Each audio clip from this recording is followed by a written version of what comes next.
देखिए कल WBC का टॉपिक चल रहा था, या इसे वाइट ब्लड कार्पसेल्स, इसको दो भागों में डिवाइड किया गया था, ग्रेन्युलोसाइट और ग्रेनुलोसाइट। ग्रेनुलोसाइट को तीन भागों में डिवाइड किया गया था, न्यूट्रोफिल्स,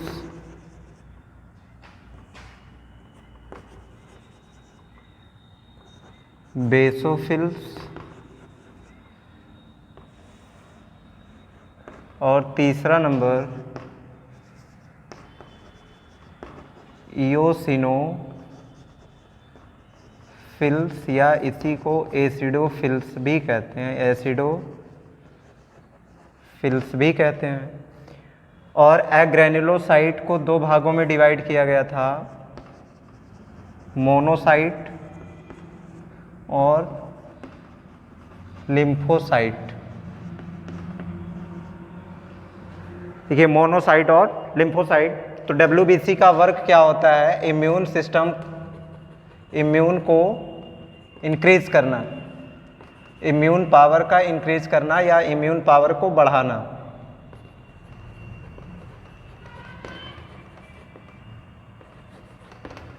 ये WBC का काम होता है कि हमारी ये प्रतिरोधक क्षमता को क्या करना है? बढ़ाना है।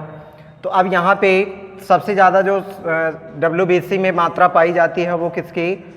लगभग 60 to 80% की होती है। यहाँ पे लिम्फोसाइट की अगर बात करें तो इसको या इसमें दो तरीके की एंटीबॉडी बनती है, बी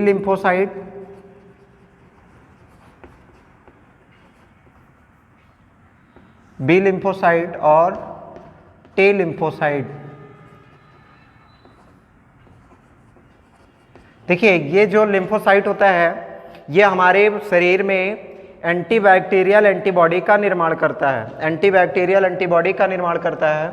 इसका मतलब क्या हुआ कि जैसे कभी देखा होगा कि कुछ बच्चों की कुछ ज़्यादा केयर टेकिंग की जाती है, कुछ बच्चों की ज़्यादा ध्यान रखी जाती है, या कभी देखा होगा, ऐसा अक्सर होता होगा कि कुछ ऐसे बच्चे होते हैं जो शुरू में हमेशा बीमार होते हैं, लेकिन बाद में वो ठीक हो जाते हैं, और जो शुरू में ठीक होते हैं वो बाद में अक्सर बीमार होना शुरू हो जाते हैं। तो उसके पीछे ये लिम्फोसाइट का रीज़न होता है। जहाँ तक है वो किसका रीज़न हो सकता है? लिम्फोसाइट का। ध्यान देना है, जब छोटा बच्चा है तो उसके शरीर में जब नॉर्मल पालन पोषण उसका होगा, नॉर्मल खाना खाएगा, नॉर्मल पानी पिएगा, तो उसके शरीर में कुछ बैक्टीरियल सेंटर करेंगे। जब बैक्टीरियल सेंटर करेंगे तो उस बैक्टीरिया को मारने के लिए यहाँ पे लिम्फोसाइट क्या करेगा? एक थाइमस ग्लैंड होती है, थाइमस ग्लैंड क्या करेगी? इसके अगेंस्ट एंटीबैक्टीरियल ये एक द्रव स्रावित करेगी, लिक्विड स्रावित करेगी, और वो लिक्विड जो है वो हमारे इम्यून पावर को मजबूत करेगा। इसका मतलब क्या हुआ कि एंटीबॉडी का निर्माण करेगा। ये थाइमस ग्लैंड जो होती है वो हमारे शरीर में एंटीबॉडी का निर्माण करेगी। जब एंटीबॉडी का निर्माण होगा तो ऐसी कंडीशन में हमारी इम्यून पावर क्या होगी? इंक्रीज होगी, हमारी इम्यून पावर बढ़ेगी। अब बच्चा जब नॉर्मल खाना खा रहा है, नॉर्मल पानी पी रहा है, तो स्वाभाविक सी बात है उसके शरीर में कुछ बैक्टीरिया, कुछ वायरस जाएंगे, ठीक है। अब जब उसके शरीर में बैक्टीरिया या वायरस जा रहे हैं तो उसके शरीर में ये एंटीबॉडीज बन जाएंगी थोड़े समय बाद। हालांकि उस समय जब बैक्टीरिया उसके शरीर में प्रवेश करेंगे तब तो वो बीमार होगा ही, लेकिन कुछ समय बाद जब वो ठीक हो जाएगा तो इसका मतलब क्या हुआ कि उसका इम्यून पावर इंक्रीज हो गया, उसके इम्यूनिटी थोड़ी सी बढ़ गई। किसके अगेंस्ट? बैक्टीरियल्स के अगेंस्ट। अब कुछ बच्चे ऐसे होते हैं जिनकी बहुत केयर टेकिंग की जाती है या बहुत ज़्यादा ध्यान रखा जाता है, उन्हें हमेशा जो है फिल्ट्रेट वाटर दिया जाएगा, बिस्लरी का दिया जाएगा, या फिर जो भी RO का वाटर दिया जाएगा, साफ सुथरा हमेशा रखा जाएगा, उसको बाहर नहीं निकलने दिया जाएगा। मतलब उसको एकदम वेल पैक्ड, पूरी तरीके से उसको पैक कर देंगे। जब पूरी तरीके से उसको पैक कर देंगे, उसके शरीर में कोई बैक्टीरिया, कोई वायरस प्रवेश नहीं करा। जब कोई बैक्टीरिया, कोई वायरस प्रवेश नहीं कर रहा तो वो बीमार भी नहीं होगा।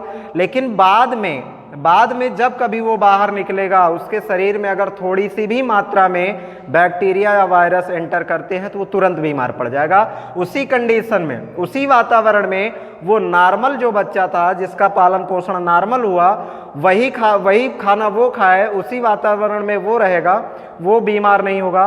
क्यों बीमार नहीं होगा? क्योंकि उसकी इम्यूनिटी बढ़ चुकी है।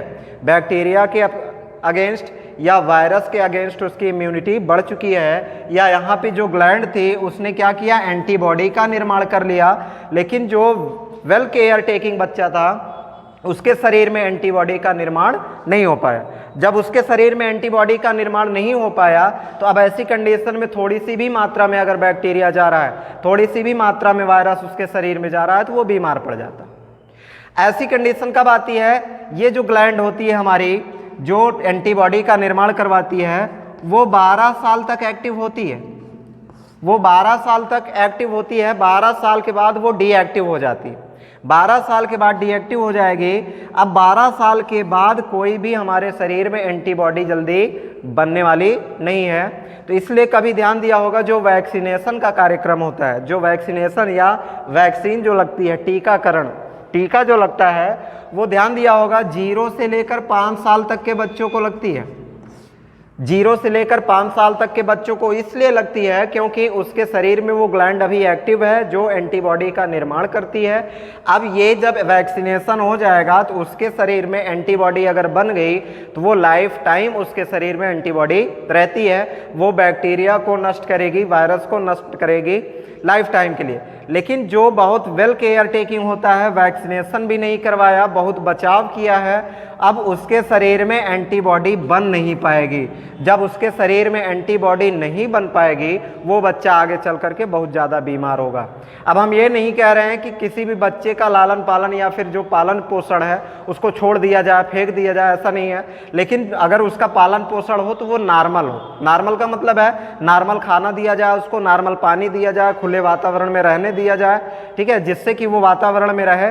अभी छोटा बच्चा होता है, थोड़ी बहुत मिट्टी खाता है, तो उस मिट्टी में कितने वायरस, कितने बैक्टीरिया उसके शरीर में जा रहे हैं? बहुत ज़्यादा जा रहा है। अब थोड़े समय के लिए तो वो बीमार होगा, लेकिन अब बीमार भले ही हो रहा है, फिर भी उसके शरीर में एंटीबॉडी का निर्माण हो रहा है। उसके शरीर में एंटीबॉडी का निर्माण हो रहा है। लेकिन जो कभी बाहर नहीं निकला, नॉर्मल पानी नहीं पिया, नॉर्मल खाना नहीं खाया, छोटी उम्र में ही उसके शरीर में बैक्टीरिया नहीं जाएगा। जब बैक्टीरिया नहीं जाएगा, बीमार नहीं होगा, तो ये ग्लैंड जो होगी वो एंटीबॉडी का निर्माण नहीं कर पाएगी और 12 साल के बाद वो ग्लैंड डीएक्टिव हो जाएगी, निष्क्रिय हो जाएगी। अब उसके बाद जब वो बाहर वातावरण में निकलेगा, कुछ भी खाएगा, कुछ भी पिएगा, बैक्टीरिया या वायरस उसके शरीर में जाते हैं तो वो बीमार होगा।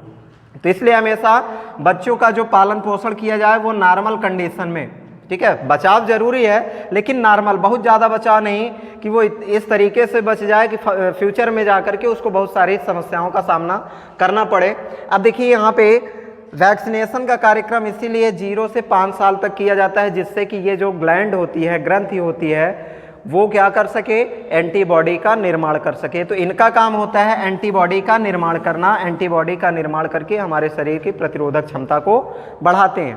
तो WBC हम लोगों ने देखा ये कितने टाइप्स के होते हैं भाई। अगर देखिए, अगर किसी को दिक्कत हो रही हो कि यहाँ पे कैसे याद करें कि कितने टाइप्स का होता है, तो सिर्फ यहाँ पे देख लेना है। ये कणिका युक्त रहेगा। WBC को डिवाइड किया गया 2 भागों में, एक कणिका युक्त, एक कणिका रहित, ऐसे याद कर लेना। या फिर ग्रेन्युलर और अग्रेन्युलर, इस तरीके से याद कर लेना। ग्रेन्युलर को, कणिका युक्त को 3 भागों में बांटा गया, न्यूट्रोफिल्स, बेसोफिल्स, इओसिनोफिल्स, या इसी को एसिडोफिल्स अगर कहीं पे मिले तो समझ लेना इओसिनोफिल्स है। इस तरीके से याद कर सकते हैं, न्यूट्रोफिल्स, बेसोफिल्स, इओसिनोफिल्स। और यहाँ पे एग्रेन्युलोसाइट या कणिका रहित जो WBC है, अब वो क्या है? मोनोसाइट और लिम्फोसाइट। ये लिम्फोसाइट जो होता है हमारे शरीर में एंटीबॉडी का निर्माण करता है, हमारी प्रतिरोधक क्षमता को बढ़ाता है। तो यहाँ पे WBC का मतलब समझ लेना है कि ये क्या होता है। और इनकी संख्या तो पता ही है, इनकी संख्या बताया गया है। इनकी संख्या जो होती है 5000 से लेकर 9 या 9,500 लाख प्रति mm क्यूब, जबकि वहीं पे RBC की जो संख्या होती थी ह्यूमन बॉडी की मेल में इनकी संख्या कुछ ज़्यादा, लगभग 50 से 55 लाख प्रति mm³, और फीमेल में 40 से 45 लाख प्रति mm³ होती है। और WBC जो होती है RBC की अपेक्षा बहुत कम, इसकी संख्या जो होती है लगभग 5000 से 9500 के बीच में ही होती है। और इसका काम होता है हमारे शरीर में इम्यून पावर को इंक्रीज करना, इम्यून पावर को बढ़ाना। अब देखिए अगला नंबर हमारा लास्ट आता है WBC के अलावा प्लेटलेट्स। देखिए यहाँ पे तीसरा नंबर जो है वो ब्लड प्लेटलेट्स है, और ब्लड प्लेटलेट्स को थ्रोम्बोसाइट भी कहा जाता है। थ्रोम्बोसाइट भी कहा जाता है। अब इसका काम क्या होता है, हमारे शरीर में क्लॉटिंग या थक्का जमाना, जब कभी चोट लग जाती है, कट फट जाता है, तो जो रुधिर बहता है थोड़ी समय बाद देखे होगे वो बंद हो जाता है। तो उसके पीछे रीज़न क्या है, ये क्लॉटिंग होता है, जबकि ये कोई सेल नहीं है। जैसे मैक्रोफेज जो सेल होते हैं, मैक्रोफेज का मतलब है बहुत बड़े जो आकार के सेल होते हैं उनका ब्रेकडाउन होता है। जैसे ये सेल है, उनका ब्रेकडाउन हो जाएगा। जब उनका ब्रेकडाउन होता है तो ये प्लेटलेट्स का निर्माण होता है। छोटे छोटे सेल्स में इनका निर्माण होता है, और ये करते क्या हैं, हमारे शरीर में क्लॉटिंग करते हैं। ठीक है, जब प्लेटलेट्स क्या होगा हमारे शरीर में होता है, तो जब कभी चोट लगती है, सपोज दैट यहाँ पे कट फट गया है, ठीक है, तो यहाँ पे ये प्लेटलेट्स आ करके इस घाव वाले एरिया को ब्लॉक कर देते हैं, इस घाव वाले एरिया को ब्लॉक कर देते हैं, और हमारा ब्लड का निकलना बंद हो जाता है। और इसके लिए एक निष्क्रिय प्रोटीन होती है फाइब्रिनोजन,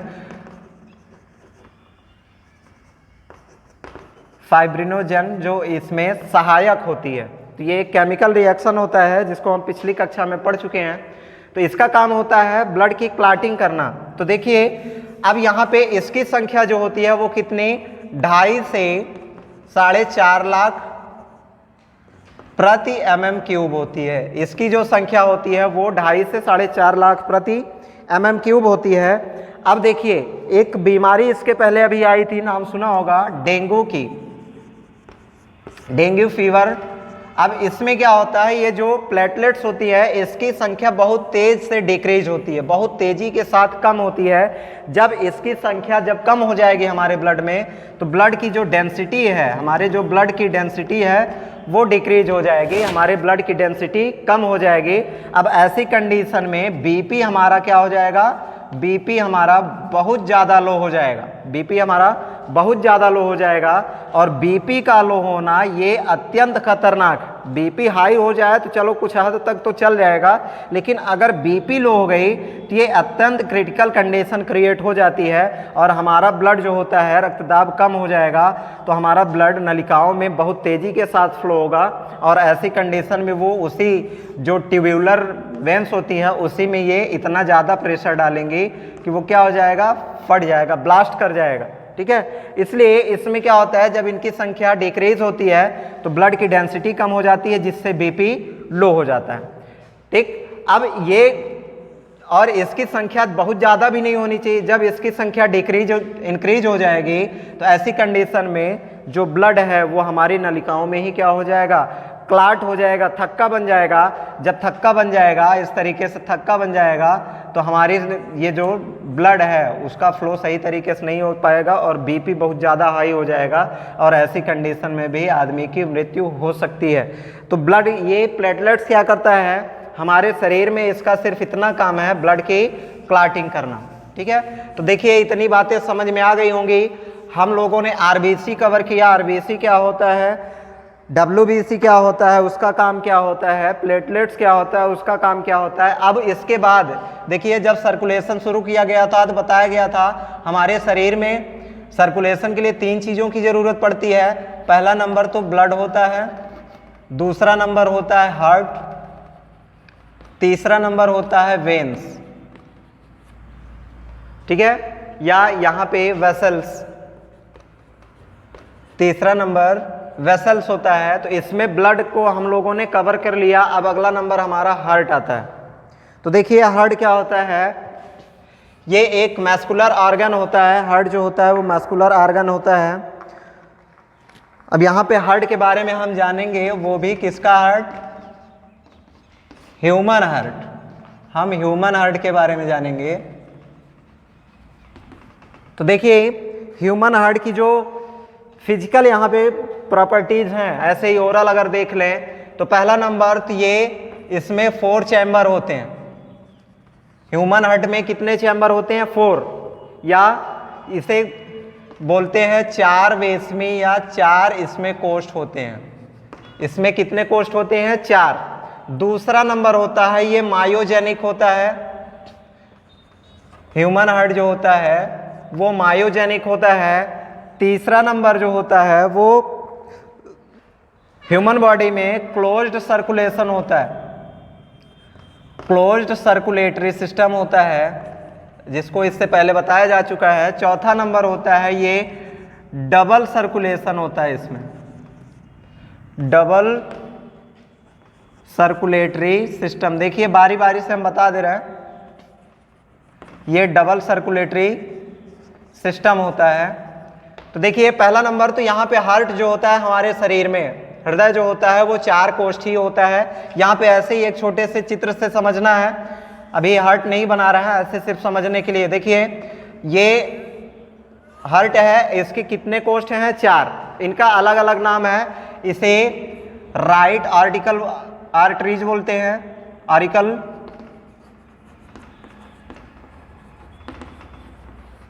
और ये राइट वेंट्रिकल, ये लेफ्ट ऑरिकल, ये लेफ्ट वेंट्रिकल। ये 4 कोष्ठ होते हैं। ये RA, RV, LA और LV, ये 4 कोष्ठ होते हैं। तो देखिए ये राइट, अब देखने में थोड़ा सा कंफ्यूजन होगा। देखिए यहाँ पे ये राइट लिखा है, लेकिन है क्या वास्तव में? लेफ्ट है। इधर है ना, तो ये लेफ्ट है और ये राइट है, लेकिन ऐसा नहीं है, वो सही है। तो देखिए यहाँ पे अगर हम बात करें, जैसे ये है, अब ऐसे खड़े हो जाए, या चलो सपोज दैट मान लो किसी का हार्ट निकाल करके यहाँ पे बोर्ड पे चिपका दिया, तो ऐसे ना चिपकाएंगे। जब ऐसे चिपकाएंगे तो इधर वाला पार्ट क्या होगा? राइट होगा, और इधर वाला पार्ट लेफ्ट होगा। तो ये पार्ट राइट है और ये पार्ट लेफ्ट है। कंफ्यूज्ड नहीं होना है कि यहाँ पे गलत बताया गया कि ये वाला पार्ट तो लेफ्ट है, क्योंकि ऐसे खड़े हो जाए कि ये लेफ्ट साइड में है और ये राइट साइड में है, और यहाँ पे लिखा क्या गया है? राइट।